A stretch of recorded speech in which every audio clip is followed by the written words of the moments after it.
Good morning. Good morning, everyone. Look, I made a commitment that I was going to share my personal story. There's a lot of people that know me, my friends, my supporters, my clients that know this story, parts of it, all of it. It's something I share often because it has made me who I am. It has led me to this role.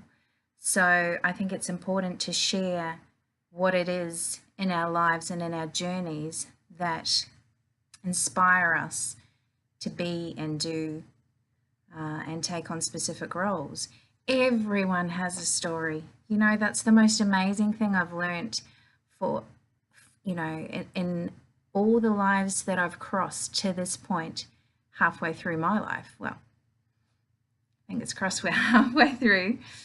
Everyone has a unique, powerful, beautiful story. Mine is not unique. There are countless people that have their own stories of love and loss and particularly cancer journeys. This is nothing new. It's something that we deal with. It's endemic in our society. One in three people at least are going to be diagnosed with some form of cancer and inevitably die as a result of that disease or complication. So my story is not unique. However, it is mine. And it was a monumental experience in my life that set me up for how I see life thereafter. So I just wanted to share that with you so that you could connect to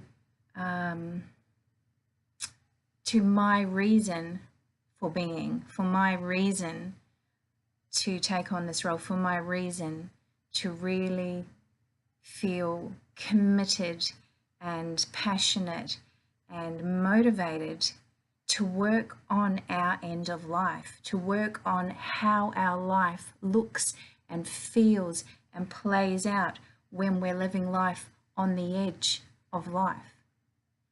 So, big spiel. When I was 18, my little sister Wendy, calling my little sister, 5 years younger than me, was diagnosed with Hodgkin's lymphoma, cancer of the lymph system, which she discovered merely by finding a lump in her groin. So at that point in time, now that's a long time ago now, it was considered a very, very treatable disease. In fact, the doctor said if you had to go get cancer, hey, you got a good one. 80% cure rate. Very, very treatable, as they see childhood leukemia. Hodgkin's is more pronounced in younger people, and they felt it was very treatable. So we were optimistic. It was okay, not a death sentence, more like a challenge. We were going to undertake the treatment. See, that takes me back. You have no idea. Most people have no idea what they're in for when they're confronted by a massive, life-altering, challenging episode. So we put our faith and our belief in those that have gone there before, the medical practitioners, the medical profession. Surely they've seen this, done this, conquered this numerous times. So we undertook. And I say we because absolutely the family rallied and absolutely she had our unconditional support. She was 13, a teenager. That's a massive interruption to your development and to your life. So we undertook numerous rounds of chemo. We investigated alternative options. I don't even know where to start. The story is so huge. I actually diarized my journey. I was very, very close to Wendy. I was 5 years older, but we were very alike in nature, very alike in personality. And even though I was 18 and absolutely ill-equipped to deal with the crazy emotionality of this thing happening to our family and quite frankly altering the dynamics in unimaginable ways, I still wanted to be there. I wanted to be there for her. I wanted to be involved, because I couldn't imagine not having love and support and a cheer squad if that was me in that position. So I was ill-equipped, but we all rallied and we we supported her decisions, and we attended every treatment, and we attended all the medical meetings. Long story short, she could not or was destined not to, however you choose to look at these things, overcome her dis-ease of cancer. So as I was about to say, I did chronicle my journey. At the time, I literally wrote diary entries on a regular basis to deal with my feelings.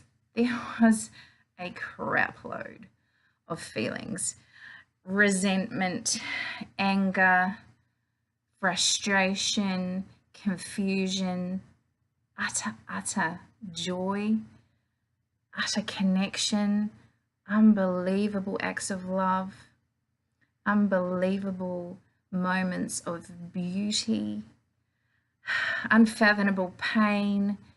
The spectrum of emotions was immense. I needed somewhere to put that. I really needed somewhere to put that. So I wrote it down, and now I made it into a book. Now that book was published primarily as a record. It is my legacy for my children, my child. I have one child. So that she may know why I am who I am. I think it's very relevant to anyone in a caregiving situation, particularly an extended or prolonged caregiving situation, because the reality is the longer this process is, the more pitfalls, the more strain on everybody involved. It's a very difficult thing to do. So if you want to know the specifics of my journey, there is certainly my book. But what was profound, absolutely profound, about caring for my younger sister from the age of 13 to when she died at 20, and from my early young adulthood at 18 to 25, a time where I should have been embarking on my life, and I pretty much put it on hold to be there for her. I feared being away from her. I feared something happening, something catastrophic happening, or her dying when I wasn't there. And my commitment to her was, old knees, was to be there for her. So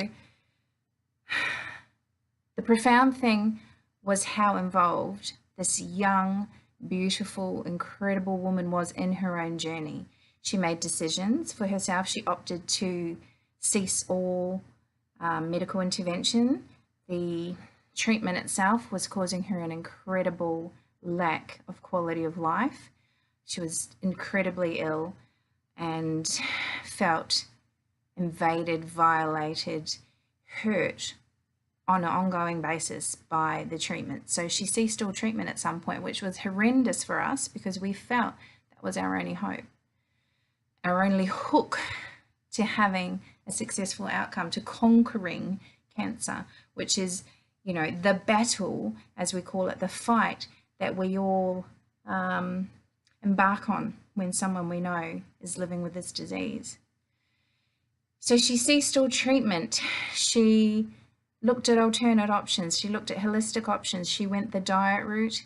She did massage, Reiki, aromatherapy, spiritual healing, crystal healing, anything and everything that made her feel more balanced. None of them in themselves obviously were a cure, but they made her feel good. And that was her absolute right and absolute prerogative. And then when we got to the point where it was obvious that her body was deteriorating rapidly and her time was short, we still had she still far outlived the prescribed outcome. And she was actively involved in her finishing up. She decided where her funeral would be held, literally walked around funeral homes and venues and chapels to decide. And she ended up picking one called Whenua Tapu, sacred ground. And not for any great esoterical reason. She chose it because it had purple carpet, which was obviously a colour that she loved, and it had beautiful windows that had an outlook onto the bushland. She chose a funeral outfit. Now, tell me that's not a salesperson's worst nightmare. Anything in particular you're looking for today? An outfit for my funeral. Awkward sale. But she did. She literally picked her dress. She picked the venue. She wrote the order of service. She decided who was going to speak at her funeral. The music that was to be played. Her dogs had to be there. She even down to the smell, the perfume of a particular candle that she wanted there at the service.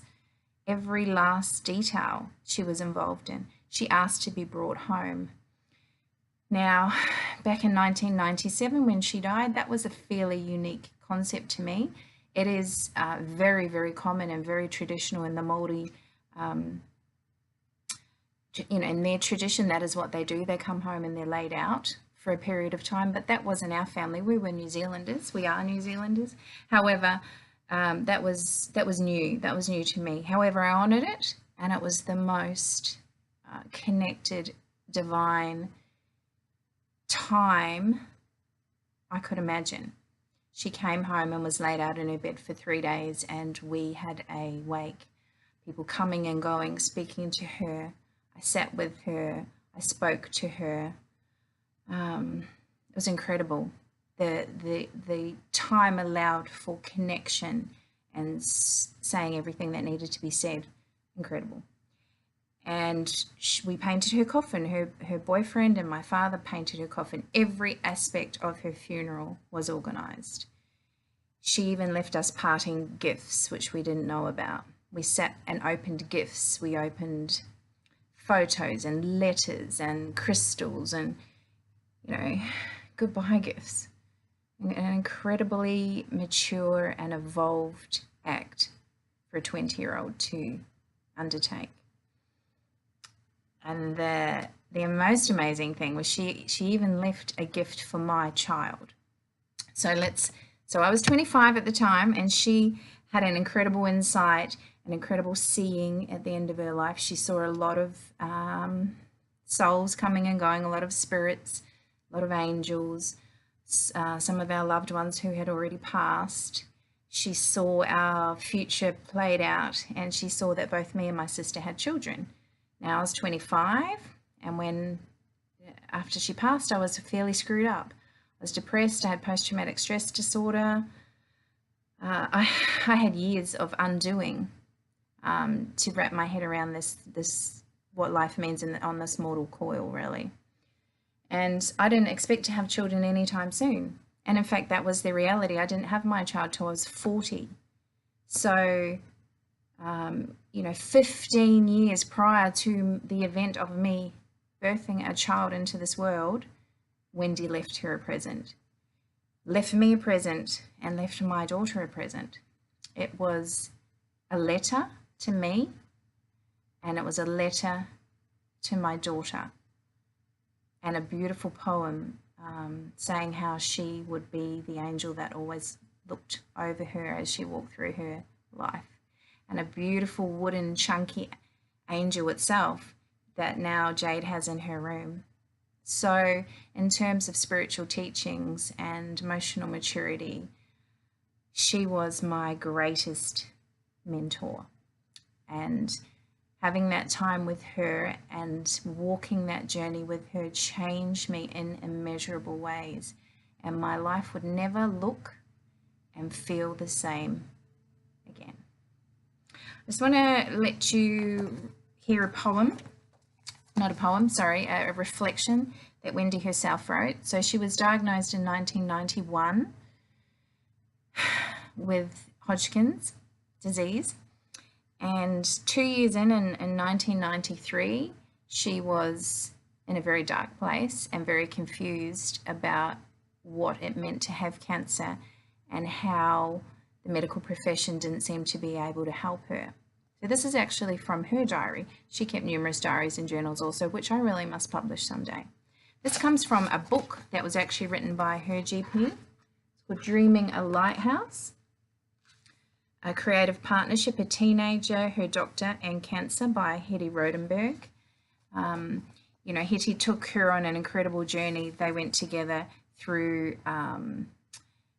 therapeutic measures, drawing, writing, working through an emotional sense, this journey. And Hetty was compelled to write a book also because of the incredible impact Wendy had on her life.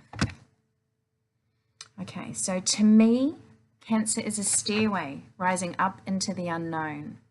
The stairway could lead up to a sunshine-filled room with arrangements of perfumed spring flowers everywhere. The air is fresh, and outside the widening sky is of rich blue colouring. Birds glide with the ocean breeze, and from this room you hear their busy chattering talk. The stairway could also easily lead to a darkened room in which there is no furniture. The air is sour and the floorboards unstable. There is one tiny window, and when you look through the stained glass, all you can see is a grey concrete wall. You can sense crawling bugs in this room, but never are able to see them. Twice I have ventured to the top stair, believing I will be able to feel the warm, comforting sunshine on my skin. But to my horror, darkness has folded around me instead. At the moment, I am sitting on the middle stair, halfway up and halfway down, undecided as to whether to go up the stairway or descend down. I am still facing downwards. I hope this gives you a little more insight. Thank you for taking the time to listen. Blessings.